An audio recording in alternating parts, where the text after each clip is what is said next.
You're not really one to talk about yourself, so I figure I'm going to just pin you down, literally Okay. stick you in a corner and ask you questions. Okay, sure. Fire away. I'll do All my right, so best. we'll start where we start everyone. So where were you born and raised?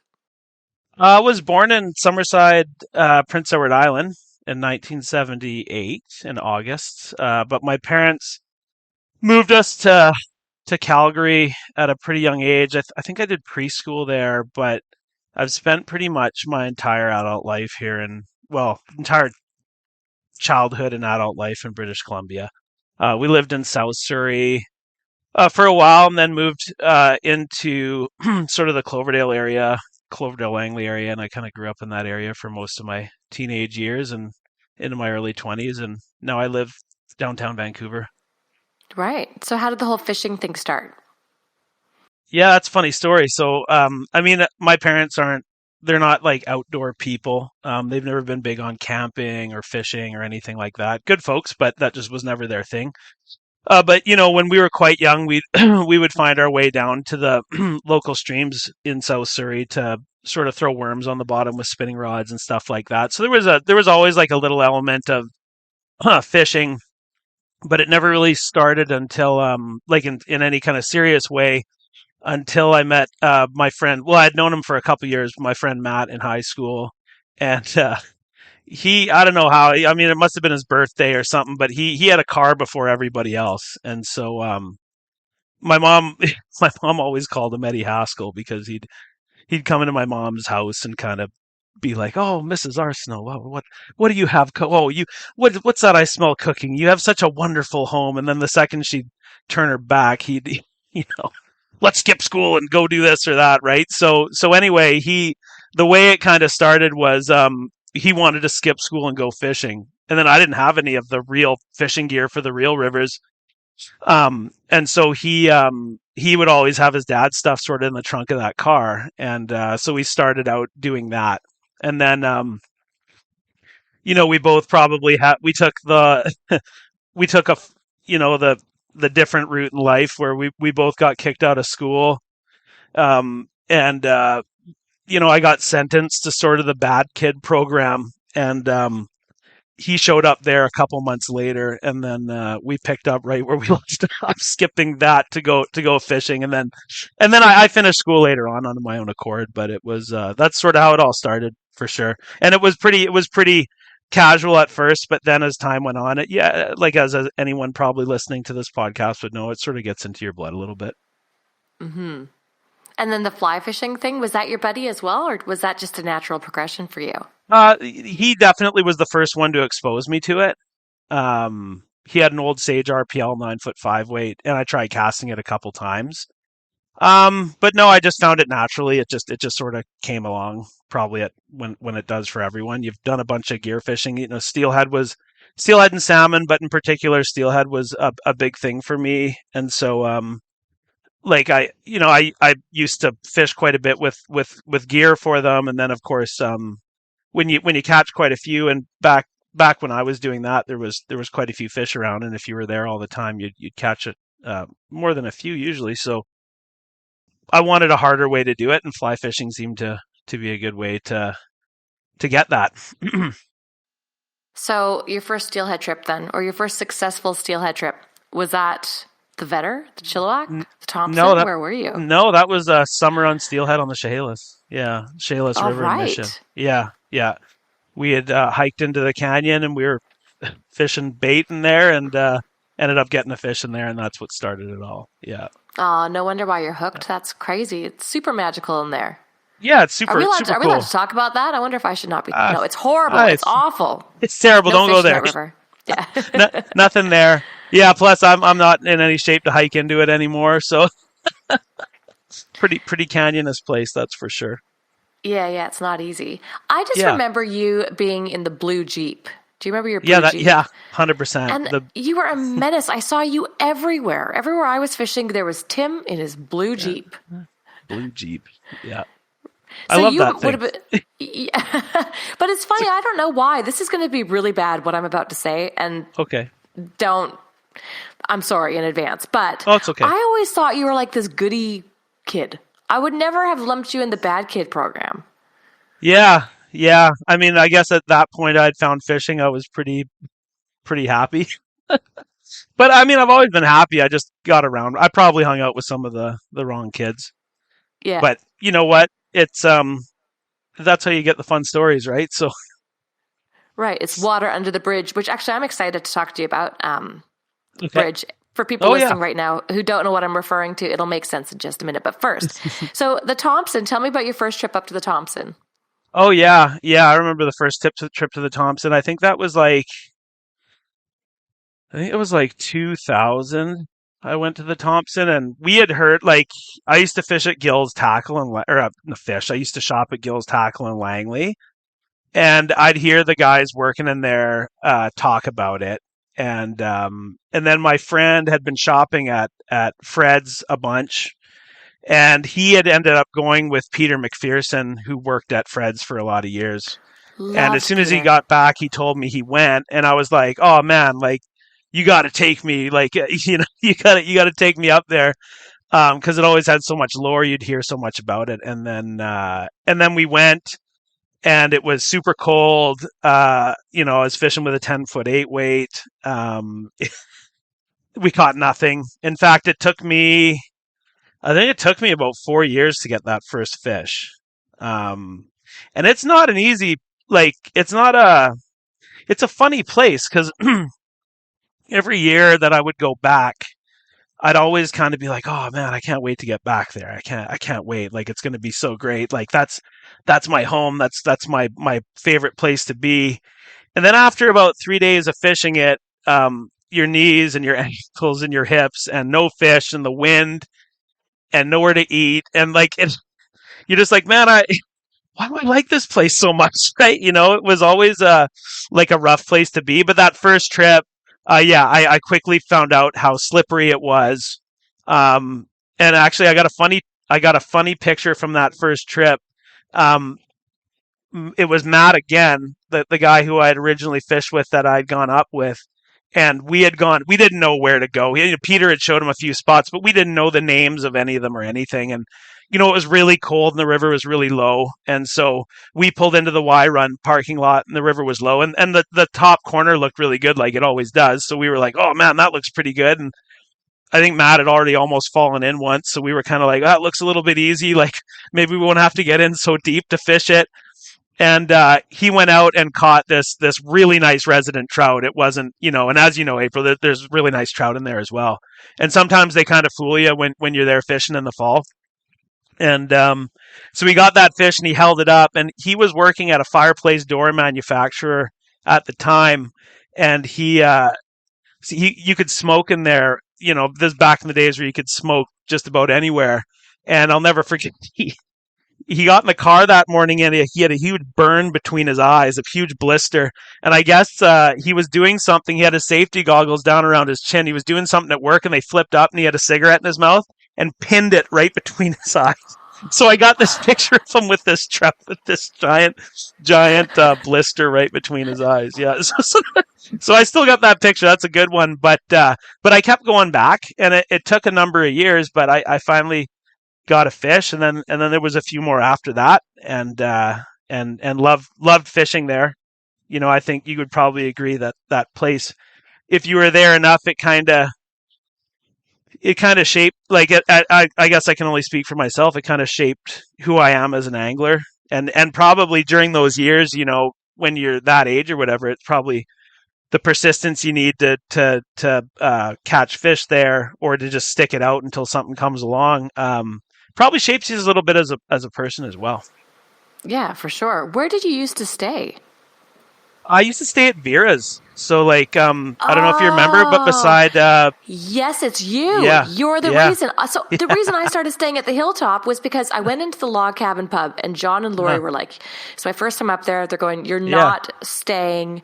Well, it was my first time steelhead fishing. I used to sleep in my car when I'd go trout fishing in the summer, but it was cold. right, And they said, you're not staying at the Hilltop. We're going to call Vera.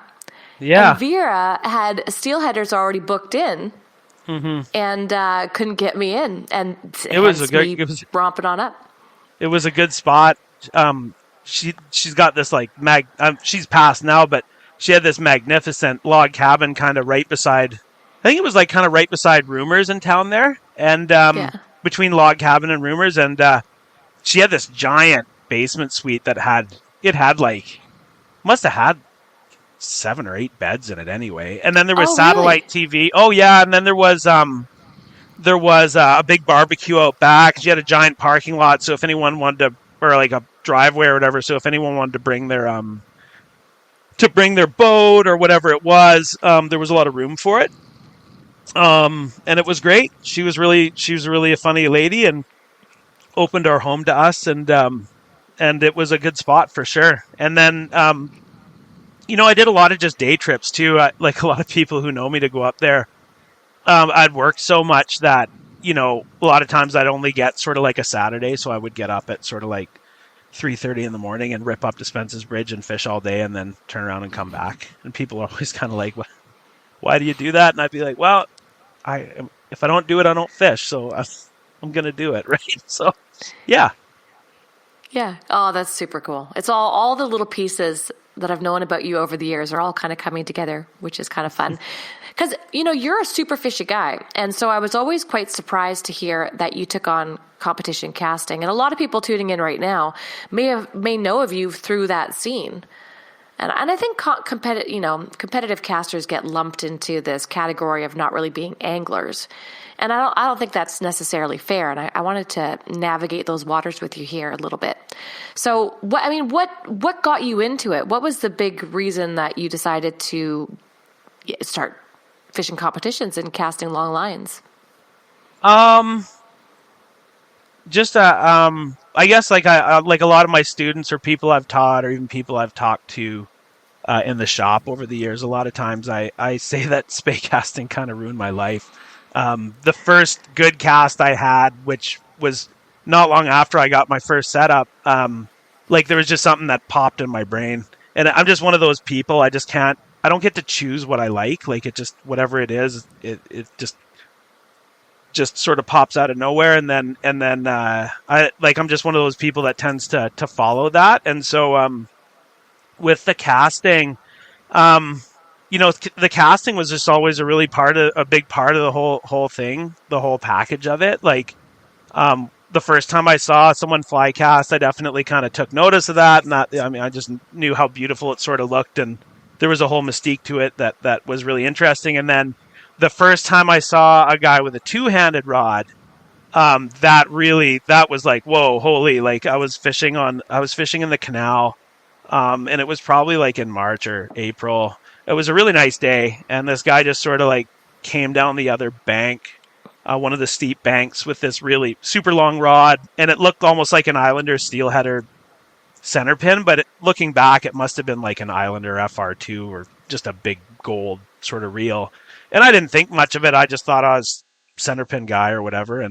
And he got in there and I'd never seen anything like it. Like you just kind of do these magical little sweeps of the rod, and whoever he was, I'd love to know because he was really good. And those reels had really loud checks on them. So it's funny. He got down there and I wasn't really paying attention. I'm just sort of fishing, and I can hear him pulling line off. And then I was kind of a little bit confused because then I kind of thought maybe it was a fly rod, but the rod looked really big.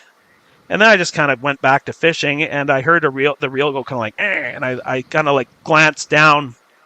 And I saw his cast turning over near the far bank, and it was he was such a good caster that it was the reel or the line just sort of hitting the reel. And I remember just watching him go down the run as the sun sort of went down. And every time this guy would cast, it was just like, and it's just sailing across the river. And so I was like, what the heck is that? I've never seen anything like that before. So I ran into Michael and Young, and Dave was there, and I was kind of like, man, what was that? What was that? Right. And so he described it to me. And so then I had to have one. And then when I got one, I fell in love with it right away. And then that first good cast, really something switched in my brain. And it wasn't just the fishing at that point anymore. It was the casting. I always liked single-handed casting, but it was spey casting that really kind of changed it for me. And then anything, for me anyway, the things that I love, I want to learn more about them. So going and competing in tournaments was really a way for me to just get try and learn about what it is that I like so much and to try and just be better at it. I mean, that's a great It was reason. just a genuine, What do you just a genuine just a love, natural progression. just a genuine love of the whole thing drew me there. Yeah. Obviously, you've heard people say that casters and fishers are two separate things. What are your thoughts on that? I've seen that for sure. There's this guy, really great guy, amazing caster. His name's Rory Costello. He doesn't compete anymore. You might have even met him, April. He's an Irish guy because I'd seen you at Spey-o-Rama a couple times. But he kind of stopped competing a few years back. But he fished, but not with a two-handed rod. And he got third and I think second one year. And I would always talk to him and just be like, oh yeah, no, have you do you fish salmon? You're in Ireland? And no. And I'd be like, well, why? He's like, it just never interested me. Just okay, but he was a big brown trout fisherman, and he had a lock very close to his place, and he was just fanatical about this mayfly hatch that would happen on this lock, and he loved brown trout fishing. But he was a guy who was easily one of the best casters in the world, and had no interest in fishing a two-handed rod for anadromous species. So I never really got into it with him about how he found it. I'm sure that's really quite an interesting story as well. But I will say that most of the guys that I know that compete are pretty good anglers. And I mean, if you go down the list and have a look, I mean, even going back, Steve Choate, amazing fisherman. Greg Bensavinga, Brian Steiskell. I mean, I don't know. The list goes on. I've never fished with guys like James Chalmers in Scotland, but I've seen all the pictures. He's clearly a great angler. Tommy Arkvisa always seems to be catching fish when I follow his Instagram. Geir Hansen's another one. So in my experience, I think a lot of the guys are good anglers. And I think, I would say that most are good anglers. Yeah, I mean, outside of Rory, pretty much everyone I know down there found spey casting from fishing. But I do think there is probably a difference between casting and fishing. I think most of us would somewhat agree to that. You need to fish to cast, or you need to cast to fish. And there's certain places where a long cast is pretty beneficial.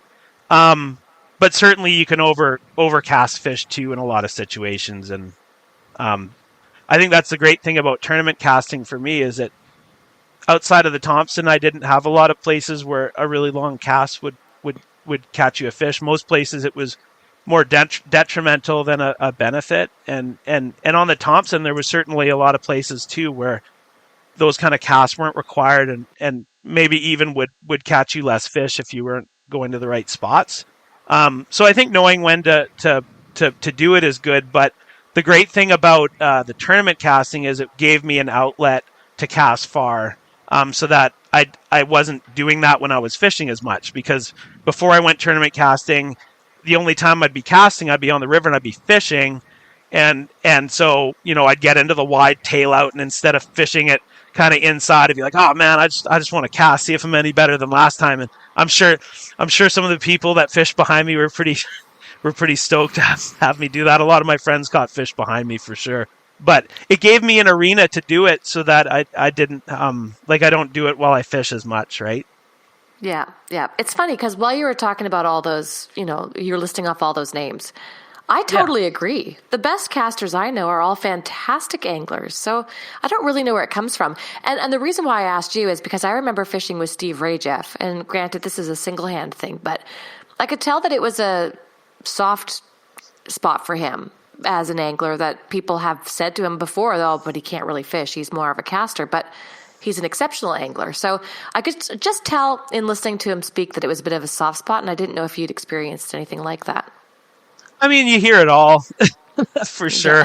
Yeah. But none of it matters. It really, it's just, it's really, it does, it doesn't most matter. of the guys, no. And most of the guys, I mean, if anyone's interested, I'd say they are really good anglers for the most part, I'm probably one of the least skilled anglers of that group. I think a lot of those guys probably catch a lot more fish than I do. That's for sure. So let's go back to, what would this have been, 10, 15? I feel like in looking at my timeline, it's about 15 years ago when I remember you going down to the Fraser River and focusing specifically on casting. Does that sound about right? Yeah. I started competing in, it was 2010 or 2011. I think it was 2010. I think. So it's going back about, well, I guess 12. This spring would be probably, I guess, 13 years. So yeah, that's pretty bang on. That was probably right about then. And there was a couple years before I went that I kind of thought to myself, hey, you shouldn't go down there and have no practice. Maybe you should give it a shot. So just practice some before you go, right? So nothing could have prepared me. No amount of practice could have prepared me for what I saw when I went. But I definitely gave it a bit of practice before I went, for sure. Wait, so your first time ever at Spey-o-Rama, you were competing? You didn't just go and check it out? No, I went. I went and I went in there. Yeah, I just went right in. Yeah. Okay, so how does it look? How do you register? Just the whole thing. Tell me the entire experience. I'm assuming you drove down with your your wife's name? Lisa? Lisa. Yeah. So you and Lisa would have driven down. Okay. Then what happened? We drove. So we drove down. Yeah, it's funny. Yeah, it's a good story. So Bob Miser. Hello, Bob. If Bob's listening, Bob was the first sort of guy to support me in the whole tournament thing, and so he had made me a rod for going down there. And so he was kind of like, man, like you got to drop by on your way through if you're coming through Medford, maybe stay the night, and so I did, and we had a great time. It was great to meet him and stay there, and he's such an awesome guy. And so we went on from there and got down to San Francisco, and the club isn't super easy to find in the park, especially back then. I mean, we didn't have like the map on the phone and all the rest of it. So we were kind of driving around the park for a while, and we finally figured out it was across from the bison paddock. So we went in there, and it's like, as you know, it's just a really neat place. Like there's definitely a magical sort of feel to the whole thing. And there's the smell of like eucalyptus, and their forest just smells different than ours. Later on, I found out the eucalyptus, they're invasive, believe it or not, but well, I guess that makes sense. But a guy told me that. But just the smell and everything. And I remember we parked in the parking lot, and I didn't know what I was going to see, but I could kind of hear from the parking lot. Like when you're in the parking lot and you're getting out of your car and you're getting ready to go up, you can, if there's a lot of really good casters in there, you can kind of hear this like noise, and that's people's rods coming forward and stopping. And so I was like hearing that, and I'm like, oh wow, there must be a bunch of people down there. And so there's a path that goes, if you're in the parking lot, there's a path that goes sort of to the left, and you go by the clubhouse, the proper, and you kind of come down to the ponds from there. And then there's a trail on the right or on the west side of the parking lot that leads to like more to the west side, to the west pond. And so I'm walking up the trail, and I'm hearing all this stuff, and I'm kind of like wondering what I'm going to see. And I get up to the top. I'm almost to the top of the trail, and this leader comes flying down the trail, and this yarn sort of like lands at my feet. And so I just kind of stop. I'm like, oh man, like that's kind of weird, piece of yarn. So then I take a few more, the yarn starts getting retrieved away, and I take a couple more steps, and I get to the top of the trail, and I can see a guy at the far end of the west pond who's cast all the way down the west pond and like down the trail a ways. And as soon as I saw that, I was like, oh man, like back to the drawing board. I definitely can't do that. And so it was a good, that was, yeah, I mean, for me, it wasn't intimidating too much. I mean, it is a little bit, but it wasn't too much because I've always been a pretty big fan of learning. So I knew that I was going to learn a lot. And I remember too that like Bruce Crock, another awesome dude, I was like pretty nervous about going in there for my first time. I think anyone probably will be. And he had the greatest advice. We were kind of like waiting to go in, and I think he could tell that I was like visibly nervous. And so he's just got such a great way. He walks up and he's like, you nervous? And I'm like, yeah, I'm really nervous. And he's like, what for? And I'm like, what do you mean? He's like, we're not going to win, man. Don't even worry about it. Like, you know what? That guy over there, he won last year and he's defending. And then those two guys got second, third. They're trying to get first. Don't even worry about it. Like, this is the mulligan. This is the one. Just go out and have fun, right? And that, like, as soon as he said that, like, it was great because that's exactly what was going to happen. I knew from my week being there that, you know, it's no mystery. Your stuff's landing here. Their stuff's landing way over here. So you know that you're not going to, you know, light the world on fire that first year. So as soon as he said that, I really relaxed and it made the whole thing a lot more enjoyable. And then it just sort of went from there. I just sort of kept going back. How'd you do the first year? I got 14th. I got the first year. Yeah. Are you serious? Yeah, not too bad. That's excellent. It wasn't bad for a first try, for sure. Wow. Okay, so you said that Bob made you a rod. What's the difference between a standard, say, 14-foot, 8-weight steelhead rod and a competition rod? Yeah, so, I mean, number one is just like the weight of the lines that they're meant to handle. So typically your tournament lines are going to be sort of in the range of, like, let's say 980 grains up to 1150 or even more. Everyone's pretty, well, not everyone, but a lot of people are sort of secret squirrel about what they're doing with their lines and how heavy they are and how long they are. You can deduce a little bit of that from being observant when you're there, but there's certainly guys that are on the long and heavy end of the spectrum, and certainly guys that are on the shorter, lighter end of the spectrum. But at the end of the day, they're grain weights that you're not seeing in your typical fishing rods. These would be like 12 weights or even more. And at Spey-o-Rama, there's a 15-foot, 1-inch maximum. So 15 feet isn't that uncommon a rod. So I mean, in length, they're not too uncommon. I think in the amount of grains they're meant to throw, they are. And you know what's funny? I practiced with my tournament rods for so long that I think I found them kind of heavy in the beginning. And then for a lot of years, it just didn't feel like all that, like, it just, I don't know, it didn't feel as heavy. I think that's because I practiced so much. And then these last 2 years with the pandemic, I haven't practiced at all. And I had a good thing come out with a tournament rod. He wanted some pointers. And I was like, man, this thing is heavy, right? So I'm going to have to get back and fight in shape if I want to go back down there. But I guess after my last experience, I'd have to say, yeah, they're probably a little heavier than your typical rod too. Yeah. So how far does that line extend then? 1150. That's a huge amount of weight. What's the head length on a typical competition line? So the ones that a lot of us use will be uncut around 80 feet. And I can't remember what they weigh in at, but they're usually way over what you need. And then what you do is you cut those lines from the back where they're thick until it gets to where you like it, basically. And most people are probably going to end up between like 69 and 74 feet. That's where a lot of folks end up with their lines. And there certainly was a time where a lot of people were like gluing lines together and doing funny stuff because there wasn't as many tournament lines available. But by the time I got there, there was certainly a couple fishing lines. Like my first tournament line was given to me by Steve Godshall, and that one was definitely welded together from some different stuff.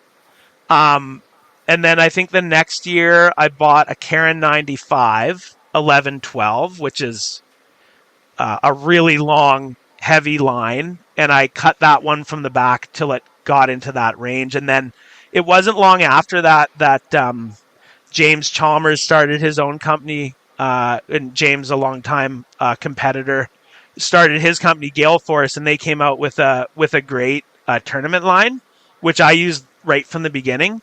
and that one's 80 feet, and I can't remember how many grains to start with, but it's got to be like maybe 1,300. It's up there. And then I'll always cut mine. I was always a little bit on the shorter end of things, so I actually liked like 69 to 71 feet. Like I liked it a little shorter and a little lighter. Um, and so yeah, so those lines were that was kind of the beginning of like when I first got there, we were the commercially available lines were kind of available. I don't think you had to glue and splice and weld things together as much. And those lines, the taper on the front is sort of like what it is, and then the back of the line, there's a lot of like level heavy stuff. And so you're just cutting the level heavy stuff at the back to get things into the length and weight that you want it to be. And then there's certainly folks out there that are taking pieces out of the middle and putting other pieces in and changing things. But I never did a lot of that. I always use the Gale Force lines, although there's lots of good tournament lines out there. Lee Davidson, the ballistic one's great. Gene Oswald has his Boss line. That's awesome. I like the Gale Force one. There's great lines out there. I just gravitated to that one. It seemed to work well for me. But yeah, you just sort of cut them until they're good. And that's going to be different for everyone. I mean, if you're like me and like 5'10", and my arms being the length they are, it's possible that you may like something shorter. And if you're 6'6", you may like something longer. But I can't even really equate that to that, because there's certainly people that are my size there or height that use longer lines than I've used in the past. Can you explain to people listening, excuse me, how to splice a line? Yeah, well, I mean, I haven't done a lot of that in a long time, because for tournament casting, you don't need things to be really strong, because you're not going to be having a fish pulling on it. So when I want to put a couple pieces of line together, what I do is I cut the two pieces of line on a really fine bias. So I try and get like a long sort of like 30-degree angle on both of them. And then I put super glue on either of them, and I just stick them together. And then once it's there, I coat it all in super glue, and I just sort of dab it on a paper towel and I let it dry. And that's not for fishing, but that you can put a line together that way. And if you're using it in a pond or something like that, you're going to be fine. When it came to core splicing, I did a little bit of that early on, and that involves sort of like you get a pin and you put it in the vise with the you see this is going back. So you put it in the vise with the point in the fly tying vise with the point facing forward. And what you do is you work it in, you've got the line you want to splice to. So you try and work that needle point right into the core of that line. And you get it a couple inches in, and then you kind of bend the line 90 degrees and push it, and the needle comes through. And now you've got, so you do that. That's how that's done. So then it's been a while. So then what you do is, so you take it out of the vise and you get some dental floss and you put a loop of it in the needle and pull that through. And now you've got a loop sticking out the other way. And then, how did I do it again? I think it's the opposite way. You get the loop going through the other way. And then you have another piece of core that you strip. You put that into the dental floss and you yank it through. Usually you coat it in super glue before you yank it through. And then you trim it and you coat the whole thing in super glue. And then I would actually go over the top of it with Aquaseal. And if you do that, you can hang off of that thing. Like if you do it right, you just pull on it and it just never comes apart. But yeah, I'm trying to think. Yeah, you get the loop through. Then I think you put the other one in, pull it through. There's definitely instructions out there. You're making me reach back the annals of time on that way. Like you use dental floss to pull it through. No, but I've totally got a visual. I see what you mean. So you have to splice the core to be able to fish with it. You can't just super glue your line together. Yeah. Right. Yeah, exactly. Now, speaking of line construction, you've gone ahead and started your own fly line company. Yeah, I did. Yeah, I did that. Bridge. And I was actually reading the about before I hopped on the call with you because I've known about bridge, and obviously because it's you, I trust the lines. But I thought, well, I should just read a little bit, why that he named it bridge. Sure. I love the story behind it. Can you tell people the story behind bridge and what it stands for, all that fun stuff? Yeah. We did a lot of brainstorming. Like everything I do, I agonize over it. And the name and the logo were no exception to that. There was a lot of different names that were thrown around, and I would ask everyone. And it's so funny. It's when you're asking people what the name of a company is going to be. Doesn't matter. There's always going to be people that look at you with like a scrunched up look on their face, and they don't get it. And then there'll be people like, man, that's awesome, right? So you get sort of the full sort of spectrum. But one night we were in the shop here, and my buddy Zach came in, and I think Aaron was working at the time too. My buddy Aaron Goodis, who shoots all the photos for the brand and does all the videos for the brand.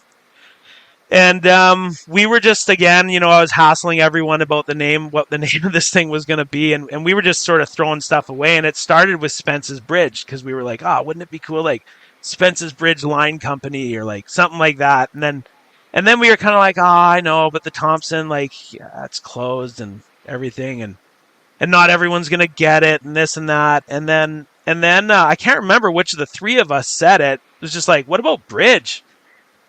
And we didn't even really go into it too much, and so everyone left, and I don't know, it just sort of stuck. And then I thought about it over a couple days, and then you read their website. I mean, the more that I thought about it, the more that it really made sense. That bridges are just they're like a lot of the things that I wanted my a lot of things that I wanted my company to be could be thought of it in bridge terms. When I first started, I made my first line was my main stem, which was my long one. And I wanted that to be a modern take on a traditional line. And so bridges can be thought of, symbolic of going from the past into the future. They can be symbolic of technology and nature. They can, which a line is as well. When you're casting a line like that into the water, it's modern technology being used in nature. There's strength connotations. Bridges are meeting points. They're put-ins. They're takeouts. They're just I mean they're the past. They're the future, and they're like not every, but most iconic rivers that you're gonna fish have an iconic bridge over it, and a lot of us use those bridges as context when we're talking about where we're going to meet people or where we're going to go or what we're going to do, right? And not every river has an iconic bridge over it, but enough of them do, that's for sure.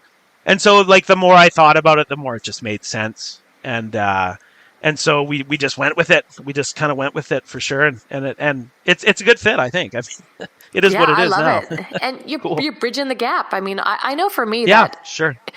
And I'm not just saying this. I'm intimidated by long lines. And when the time comes for me to go and get a longer line, I'm going to come and get one of your lines because I know that you will absolutely put a modern spin on it. So before I start asking you questions about how you started the company and what that even looks like as far as sourcing, what do you mean by putting a modern or having a modern take on a maybe more traditional line?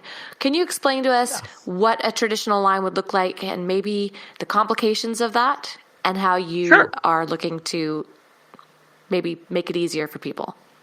Yeah, absolutely. So, I mean, the long lines of my past are not the long lines of the super long ago past. So by the time I started spey casting, weight forward commercially available lines were already out there. But my first run-ins with long lines were the Scientific Angler Mastery Spey, the Mid Spey, the Grand Spey, the XLT. They were sort of the legendary long heads of my day. And when I first started, I didn't start with lines like that. The Wind Cutter and the Delta were out at that point. Funny enough, we consider those long today, but back in those days, guys would make fun of you for using them, right? So, shout out to my good buddy Tyler Kushner. So, guys would give you, some of the older guys give you a hard time. But yeah, so those lines were modern at the time. But when I think about line design, and I think about what, in my time, in my context, what would have been considered traditional, those would have been it. And so the lengths are really kind of, previous, I should say, previous to all the long lines, or sorry, the weight forward lines. A lot of people use double tapers. That was pretty common. And so I have double tapers now that I do definitely throw around for fun. But we were past that era by the time I kind of got involved. And so to me, the long lines of the past, they just didn't have that. I guess when I think about a modern twist, that has to do with my time in tournament casting. So when I went to tournament casting, I had cast long lines that I had done. I wasn't super good at it, but I had done it. And when I went down there and I started casting tournament lines, right from the very first one, I knew that this was like a race car. Like what I had before was a great fishing line, but the lines that I have encountered over the decade or however long it's been of me competing, they just took that stuff and turned it on its head. Like I was just really wowed by the amount of line speed and efficiency these things had. And so that really made me take a step back and go like, whoa, these are next level, right? And I think through explorations of tournament lines and tournament casting, you get really curious about what makes the line feel that way. And so you go on this exploration of trying to figure out why the line does what it does. And you start seeing design differences. For me, I started graphing the lines. So I would, measure them. And my really good buddy, James Reed, maker of bamboo rods in Vancouver Island, he was the one that showed me how to measure a line and put it on a graph and look at it. Right. And so I started doing that. And of course, if you do that to a whole bunch of lines, from both the past and the present, and stuff you like and even some stuff you don't like, you're going to notice some differences for sure. And you notice some stark differences in some of the tournament stuff.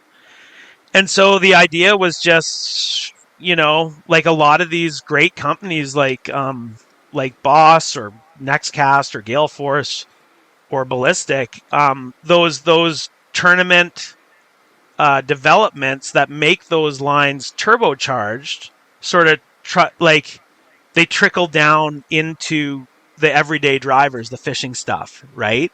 And so for me, it was more about that traditional length, but with modern energy, if that makes sense, like a level of line speed and turnover and distance potential that I didn't see in some of those older lines that I fished. Right. Okay. And I am going to pick your brain more about this later because I've got a bunch of real nerdy questions for you, but we'll save those for later. Sure. How did you do this? I mean, you don't just walk down the street to the local fly line factory. How did you get started? I know you can't share too many secrets, but... I can share lots. Yeah, so I mean, I had, James had showed me, how to measure a line, how to look at it, how to put it on a graph and see the shape of it. And then I had been in the industry for a while from before that. So I had a big sort of I don't know, I guess it was a bit of just meant to be, because I never threw any Spey line I ever owned out, no matter how cracked or destroyed, or if I didn't like it, it just went all into this drawer. And so I had this drawer full of Spey lines and then all the stuff that I was using currently.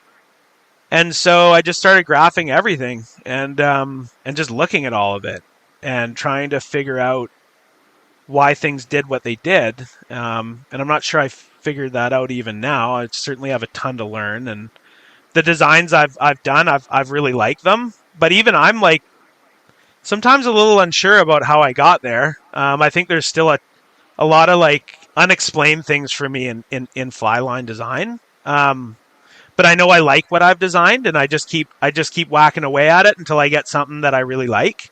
But yeah, I mean, it kind of started. I wanted something a little on the longer side, um, something that it wasn't too overpowered. It wouldn't have like a really overt weight sort of feel to it. I wanted it to hearken to those to those traditional lines, but also have a very modern feel to it. So I I just started playing around with stuff and basically I glued a line together. I mean, that's how it started. So before, when I was telling you about how I cut the lines on a bias and I glue them together, that's how I make every one of my lines when I design them.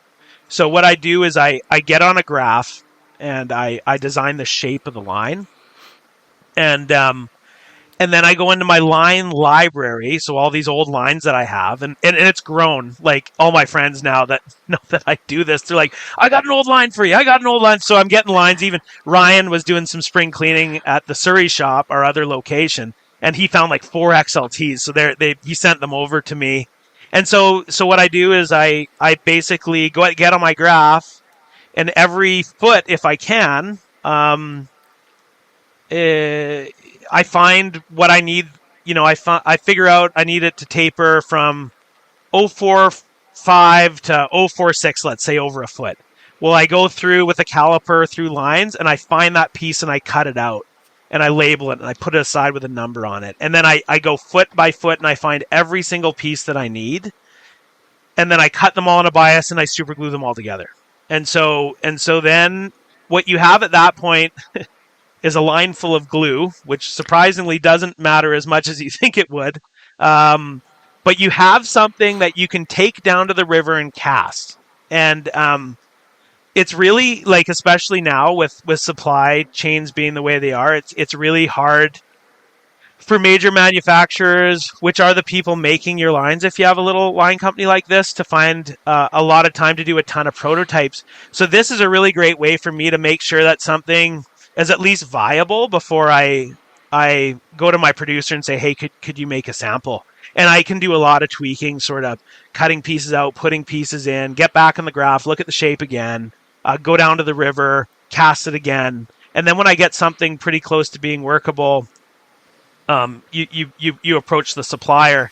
And so for me, finding the supplier, I found a great supplier. I'm not sure if I'm supposed to say it, but Scientific Angler is my supplier. A bunch of great guys down there. Jeff Pierce, Josh Jenkins, two of my favorite people. Everyone else working there, I'm wonderful too. Those guys are my guys. Wonderful people making wonderful products, and certainly I wouldn't have been able to do it without them. And Dave Yeager, who works for Al Balhumer, and they're kind of our local SA guys. They really opened that door to me. And Dave was just coming into the shop doing the rep thing and was asking me about, because I'm never like too quiet about this kind of stuff. So he was like, oh, what have you been up to? And I'm like, oh, I want to get these lines made. I think I want to do a line company. And he was like, well, have you ever thought about maybe getting them done at our place? And I was like, oh, you guys do that? And anyway, like, I really liked Jeff right away, and it just sort of went from there. And so then I had a supplier, and so they've been really good with been patient with me with all my questions. I mean, I'm learning as I go, just like anybody, right? So I think I just found the perfect producer with just wonderful people. And I don't know, it just sort of all fell into place. It started with just a really genuine interest in how fly lines work, and I think that just stemmed from a really genuine need to learn more about casting and lines, which stemmed from tournament casting or came from that. So that's just sort of how it all happened. But yeah, it just sort of seems to have been meant to be. It just seems to keep going. So it's good. They would have known, obviously, that you had a mega potential, because that can't just be an open invitation to any Joe Blow. Obviously they had faith and confidence in you, which is huge. So rock on, SA. I'm impressed. What about materials, cores and plastic coatings and all of that stuff? Is there one set core nowadays, or do you have your choice between different materials? No, I just go with with the standard freshwater core, which is I think a 30-pound Dacron core, and I let the experts over there figure that stuff out, and I just work on the tapers, and that's it. I bet you probably could really get out of the box with densities and different additives and stuff, but the materials that they use are just they're so great as they are, and the performance and of the lines has been so spectacular that I really haven't had any questions about it. So it's good, I guess. Yeah. I think a lot of those guys are pretty quiet about how those lines are made. So I'd love to hear if any of those guys want to talk about it, I'd love to hear about it. Yeah, I'd imagine there's probably some trade secrets involved. I have no idea, but I send them the tapers, they send me the lines. It's been pretty good so far. What about the whole shark skin thing? Did they give you the option? I know it's irrelevant really with spay casting, but did they mention that to you, the textured lines? No, I think it is just irrelevant in spay casting, so just never something I touched on. So on that note, do your lines have a loop-to-loop to their running line, or are they integrated? They're loop-to-loop. Yeah, they're loop-to-loop. What's your philosophy on that? You know what I think it is? I think here in the Northwest, I think a lot of people started spay casting with heads. And so I've been working in the shop sort of long enough that I was around at the shop when Skagit lines came out. And I often I think it was around 2006 or 2007, that first Rio original sort of Skagit line came out. And I always talk about that, and I kind of call it like the Skagit Revolution, because up until that point, spay casting was something you didn't see very often.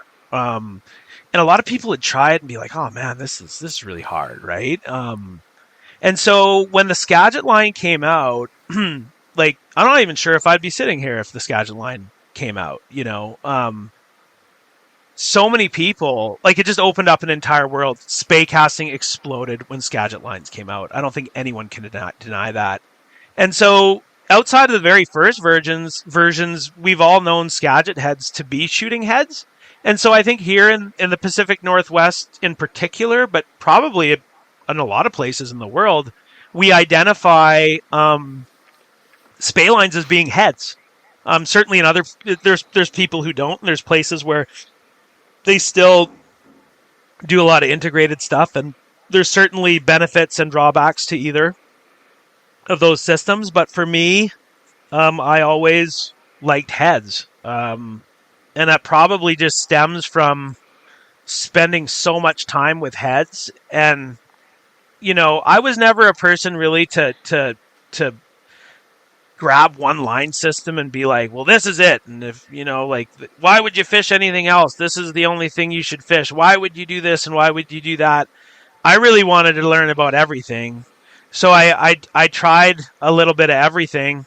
And at that time with Scandi and Skagit heads, that's what was going on. And so I wanted to know as much as I could about that stuff and fish a lot of it. And of course, so for me, spay lines just became sort of like heads. And then when I got into the tournament world, they're using heads there too. So when I started sort of buying, when I sort of got more interested in some of this more modern long belly stuff and started buying Next Cast lines, those were all heads.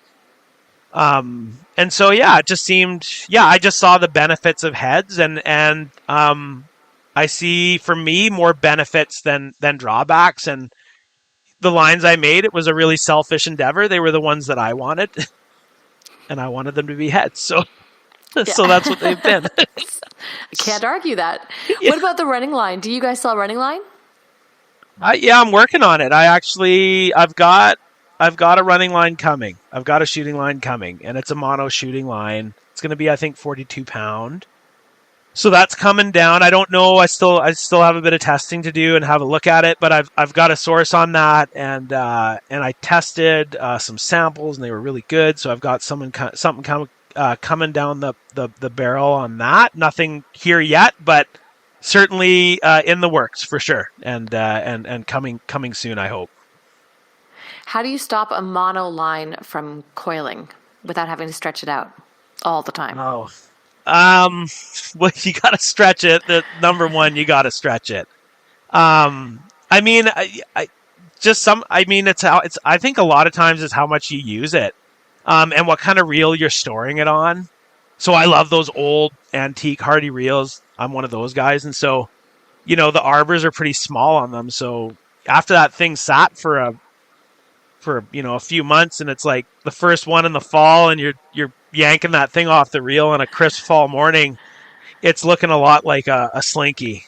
But I find, you just live with it for a couple hours and just give it a good stretch, right? And away you go. And as far as tangling goes, which is different, I guess, than the coils, but a lot of people find coils lead to tangling. Just hold loops properly. I made a video about it. You can watch it. I made it for you, April. So, and Aaron filmed it. So yeah. So Thank you for that. Yeah, no, absolutely. So just holding them properly. Just doing the things you can do to make sure they don't tangle. But at the end of the day, you got to stretch it. The longer it sits on a reel, the more stubborn it can be. But I will say that the ones that are out there today seem to be a lot better than the ones I originally encountered. So I find I give it a pretty good stretch, and it seems to be okay. The stuff's pretty good out there these days, it seems. Yeah, no doubt. Now, we've just started doing this on video as well, the podcast, I mean. So now that I can see you, and people will be able to see you if they go to the YouTube version, can I bug you to go through some casting steps and tips? Sure. Yeah, no, I'd love to do that. Absolutely. Okay, so the drift. Obviously, with the Skagit cast, I mean, most people listening at this point know typically short line, short stroke, long line, longer extended stroke. So with the Skagit line, obviously it's a pretty short, compact stroke, and so a lot of anglers, probably myself included for a while there, really cut ourselves short. Now, what about, we were talking about you just the other day, actually, about casting really long lines. And we were talking about what your drift would look like in say that you were casting, you said you like a 72-foot long head. In tournament, sure. Yeah. Sure. Can you, while we're sitting here and I can see you, we can see you, can you show us the difference with your arms and your hands on a Skagit line versus a 72-foot long head? Yeah. I'm just going to turn my body here sideways so you can see it. So with a Skagit head, generally my hands would be right down around here. With a longer line, I'm probably up around here. And if you want, there's lots of video evidence of my horrible casting over the years because they film that thing down there. So if you watch me early on, I'm like this. I've got my hands way behind my head, and I don't know how I was able to cast so far with some of the stuff I was doing. But nowadays I try and keep my hands in front, right about here. And if I drift up, I try not to get too much higher than about here. And the reason is I find that the more the bend comes out of this elbow as you come up, the less you're able to sort of use... if I had to put it, if I had a piece of drywall here and I was trying to put the bottom of my fist through it, I'd be a lot more powerful here than I am when this arm straightens out. I lose a lot of energy there. This isn't as good a place to generate a straight line and good acceleration. Down here is. And so the other thing that can happen is if you get too high and this arm straightens out, you almost actually lose the ability to draw a straight line, and if you start just actually you have nowhere to go but down, essentially, instead of straight. So for me, I don't like to get this too straight. Maybe about there would be the highest, but I like to have some bend in my elbow for sure. So for people listening who aren't watching right now, Tim's talking about his elbow and it's extended out and it's still got bend in it, not just extended. Because obviously if you lift up higher, it's going to straighten out and you're going to lose some strength. So when you come back though, so you've now you've just formed your D-loop. Sure. So even at the height of your back cast, so at the very peak of your back cast, you still have your hands that far ahead of your face? Oh yeah, hands in front. That was another hard one to learn. It took me a long time Oh, to learn that one. But you watch every great guy, Travis, Gerard, Tommy, hands in front. Yeah, hands in front. That's key for sure. And right. through my exploration of the whole thing, and I'm not sure that I'm right. I mean, there's still a lot of things that are up in the air for me. Like I'm learning like everyone else. Every day I try and learn something about casting, get better. But my observations have been that when your hands are in front, number one, I find your anchor lands in a better place. So when you really jack your arms back and in behind, that can really direct your anchor in perhaps a different place than you'd want it to be. And generally for great casting, I want my anchor well in front of me. Okay. Less behind, more in front, both for fishing and for distance. Now, when it comes to, I mean, the way you're going to apply the energy, the more that you push your hands back, the more you're probably going to drop your rod tip. So by keeping the hands in front like this, the rod tip stays much more upright. And so my observations through video is that if you get the rod super flat in the back cast, the rod doesn't really bend against the line until it gets probably about 11 o'clock at the earliest. And then it's upright enough that the line starts pushing on it. But when it's flat like this, the line is sort of here and the rod's here, and it's sort of coming up, and it's not, your rod's not applying energy, it's not applying tension to the line just yet. So if you get really back and flat, or even worse, down, from here to here is actually just wasted. Your slack's getting into the line right there. So for me, what I've found just by watching some of the videos that I've made of myself, that when I come back to here and I keep my hands in front like this, the very first motion that I make forward begins applying tension to the line. There's no wasted movement, right? And there's less slack getting into the line because of it. Okay, two things. I just saw something there. Okay. Because I was going to ask if you cut yourself short, I'm just thinking about physics and timing and how that would work. Mm-hmm. But I saw you start to rotate your body. So are you maintaining your hands in this position, but utilizing your body to be able to complete your circle and your loop? Yeah, that's a huge part of, like, that's like a whole different fundamental of casting that I learned through tournament casting. And that's essentially using your body more than your arms, and just understanding that your arms are a variable. And so the way I like to think about casting, and I kind of, there's an instructor named Robert Gillespie, and he's from Ireland. And so when I first started getting into tournament casting, I started obviously Googling everything I could.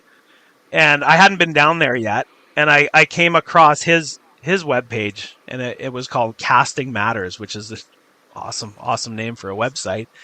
And so he had worked with a really great caster named Andrew Toft from Scotland as well. And he had just alluded to in his teachings that the rod, a lot of people sort of cast with their arms and the rod's just along for the ride. And then there was a whole different mentality of thinking of the rod as a tool, setting the tool at the angle you want it to work at, and then locking up your arms, rotating your body, and letting the tool do what it's meant to do, right? So in the style that I like to use, a lot of people lift. When they lift, they do a shotgun lift. So they lift like this. So it's kind of what most of us have been taught to do. Whereas just so my lift, no, we're talking lifting at the very start of the cast, not lifting in your drift or anything. Right, totally. Initial lift, very very beginning of any cast. And I'm going to use a single spey as an example. So that initial lift is kind of like a shotgun for most folks right here. And then as you would come around, you'd kind of rotate your body and sweep your arms around like this into position and then go from there. But of course, whenever you're rotating your body when you're using your arms like that, there can be dips, and you can cut corners, and you can drop your rod tip back here, and there's all kinds of things that can happen. And so the style that I kind of learned was, instead of lifting like a shotgun, you actually square the rod across your body this way. So I drop it down to my arms. And now the rod is facing out into the river instead of straight down. And so then the way I lift is I actually curl my arms up in front of me like this, like a barbell curl arm almost. And you'll notice that my two hands are in line with my shoulders. So I'm not lifting out like this or like this. These two hands are in line with my shoulders. And my top hand's going to come about eye level. And my lower hand is probably on about a 45 I've got about a 45 degree tilt on the rod. If this was 90 and this was 0, probably about 45.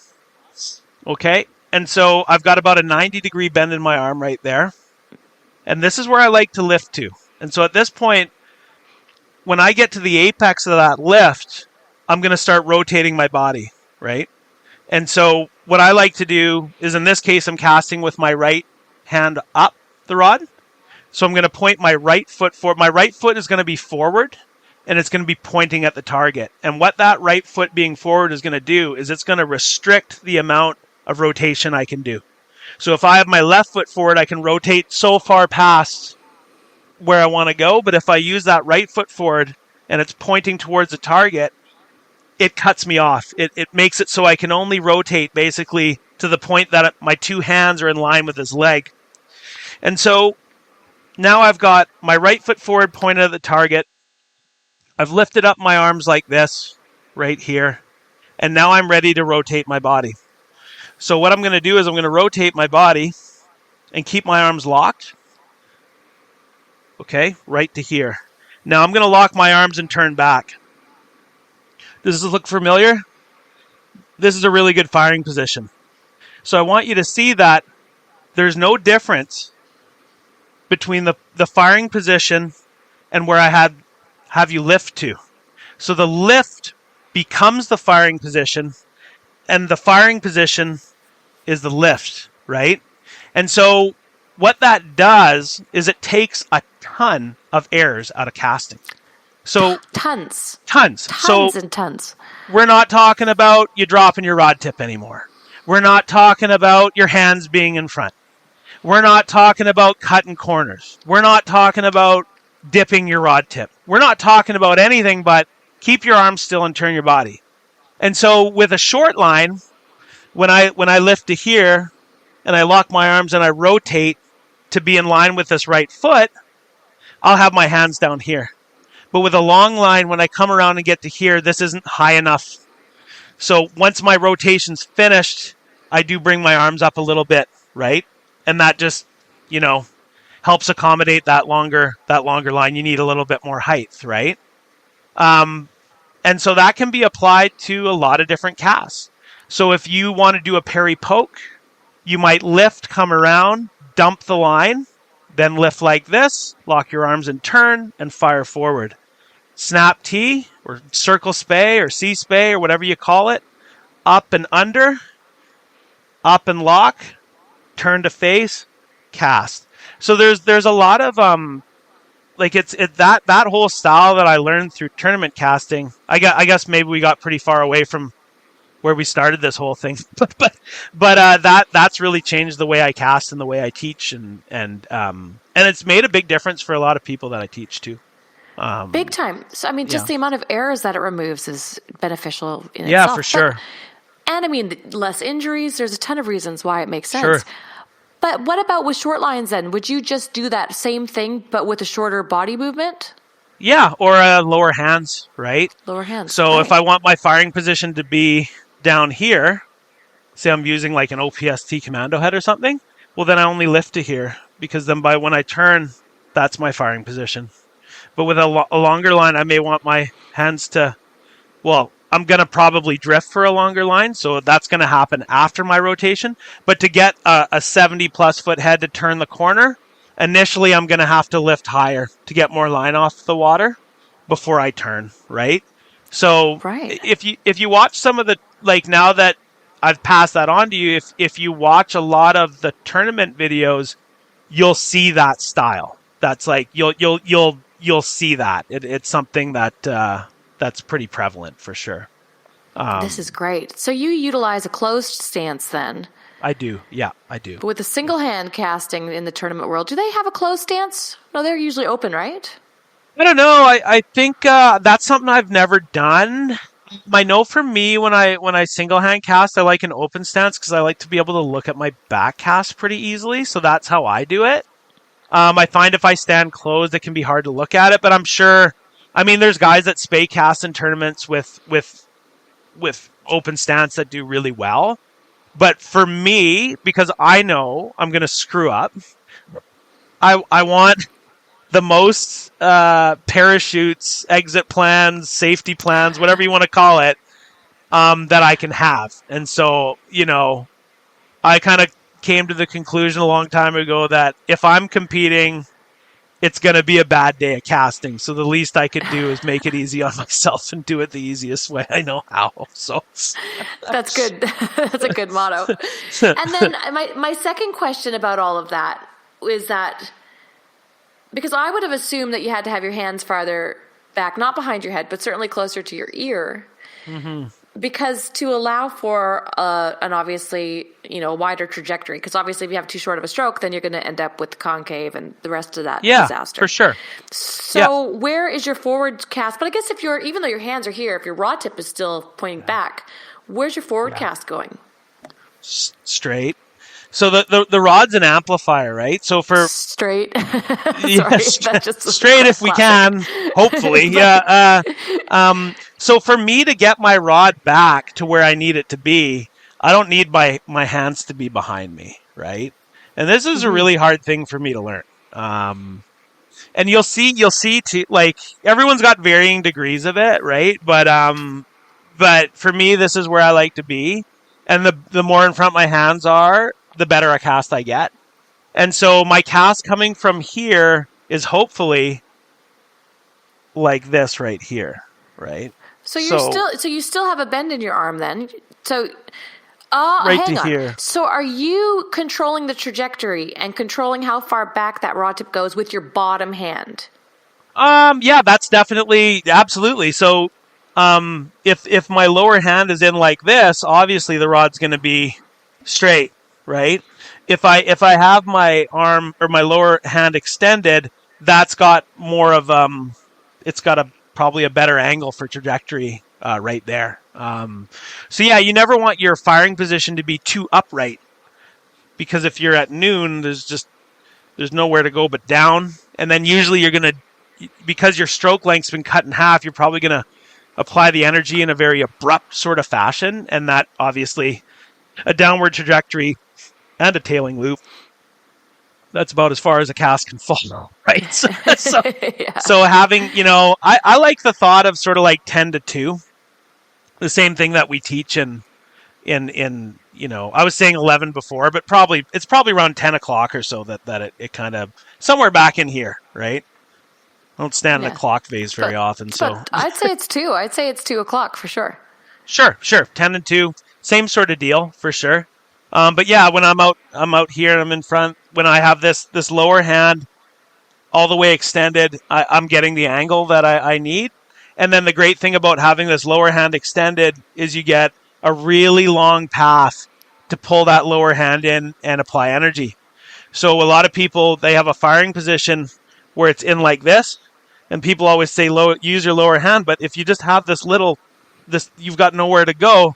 So by getting this out, like in the best guys, they get it way out. They get it straight and just boom, right? They get the full draw on the entire thing. Yeah. Oh, I love it. I wish that I know there's some people listening right now who can't see it, and they're probably cursing me. But where are we at? So when you're watching the episode, or when you go to look it up on YouTube, just skip to around an hour and 10, and it should bring you there. Awesome. Well, so can people book you for lessons now still? Yeah, for sure. Pretty easy to find. I mean, if you go to the Bridge website, you certainly can just use the contact form there. I'm the guy answering the emails. I see all of them. So if you're looking for a lesson, please feel free to reach out. And I teach all the time. So always. When's your next workshop? Because sorry to cut you off. This is going to be live in a couple of weeks. When's your next workshop? I don't have anything group planned at the moment. I just do a ton of private lessons. And Even but better. I do like group lessons too. They can be hard. I guess the last couple of years with COVID and you can't have a group thing and this and that. I'm probably gonna have to get more into a mindset of doing that. I've been out to Calgary a couple times since the whole thing's turned. Josh, your friend Josh, my friend Josh Nugent, great guy, out fly fishing outfitters in Calgary. He definitely brings me out a couple times a year to do group schools there. And I usually go once in the spring and once in the sort of late summer to get all our Alberta friends in shape to go to the Skeena and fish for steelhead, or do trout spey on the home rivers. But yeah, no, I don't do a ton of big schools. I like to work with people one on one. That tends to be the way I prefer to do it. But certainly do schools as well. But No, it's the best. All right, and how can people find you, Tim? yeah, I mean, I guess the website number one, and then this is pretty bad. I'm actually gonna have to look at my phone. Your Bridge on Instagram. Yeah, I tried looking up your because I was like, is it 6 M's or 4 Y's? I was trying to find a Tim me. it's gone. Yeah, I figured it was it's gone. gone. Yeah, I didn't use it. I just didn't update it. I just didn't. It was just a thing in life that didn't have to be there, and so I took it away, and so now it's bridge underscore 116.2, and that's sort of the thing. And if you're wondering, I get this question a lot. If you're wondering what the 116.2 is, Yes. the logo has a bridge in it, and it looks a lot like any BC sort of famous train bridge. But in particular, that bridge is the bridge over the Telkwa on the Bulkley. And so when I first started with the idea of bridge, I didn't have anyone to help me with my logo. So I ran down to the library and I got 8 books on classic logo design.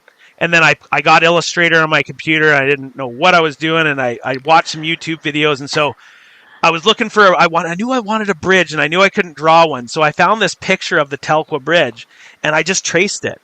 And so anyway, later on, my really good buddy, John MacArthur, who did my packaging and did the logo as well, he kind of tweaked the logo.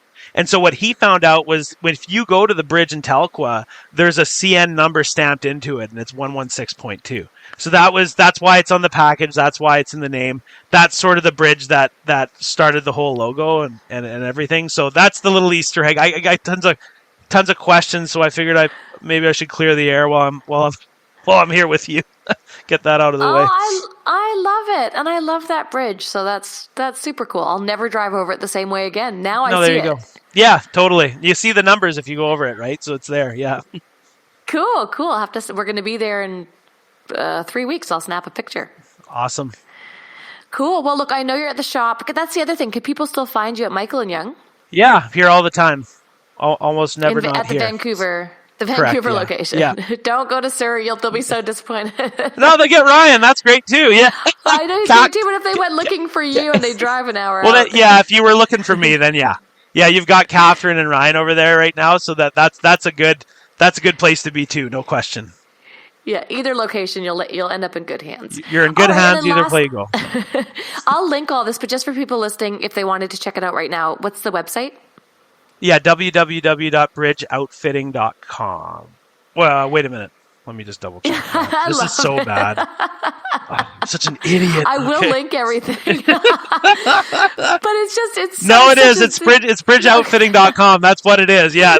That's actually the name. Yeah. I love it, Tim, because you are really, this isn't like you're some crazy cutthroat businessman who's trying to cash in on this. You really are so genuine and so pure, and I just think it's a perfect fit. I'm honestly very proud of you. I'm excited to try one of these lines. Means a lot coming from you, and when I ordered all these lines to begin with, it's always like this moment of horror when you actually pay for everything and it shows up. And I remember dragging these boxes of lines into the house, and Lisa looking at me like, what the hell? And I opened the box and there's just 800,000 grains of Spey lines in one of these boxes. And so I'm looking at it and I look up at her and I go, Well, if people don't buy them, I'll never buy a Spey line again. I'm good for life at this point. Right? So, we can't lose. We're going to save Spey line money forever at this point. So, Are shops buying them? In America, are the shops buying them? Oh yeah, they go all over. I've sold a lot of lines in Japan.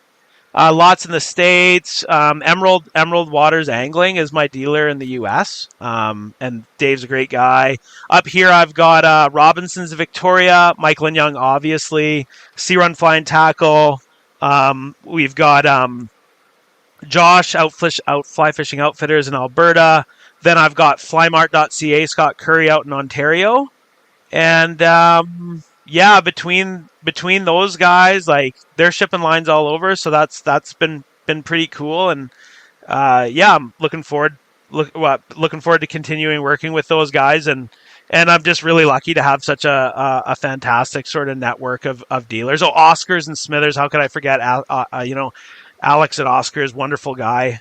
Can't say enough about all the folks that have supported me on this journey. Certainly, it couldn't have happened without them and the great folks at SA, and James showing me how to measure lines, and Aaron taking pictures, and John with logos, and just my buddy Zach with his input and art. And it's just been I've just been super lucky to be surrounded by just such a great group of folks, and talented too. I mean, certainly I'm really lucky to have friends that are good at stuff.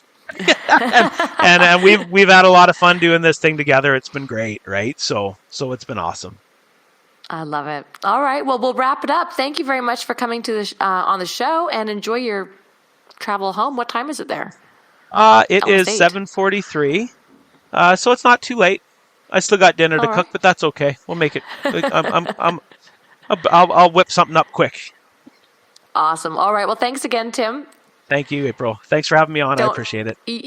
You bet. Don't hang up. Let me stop recording.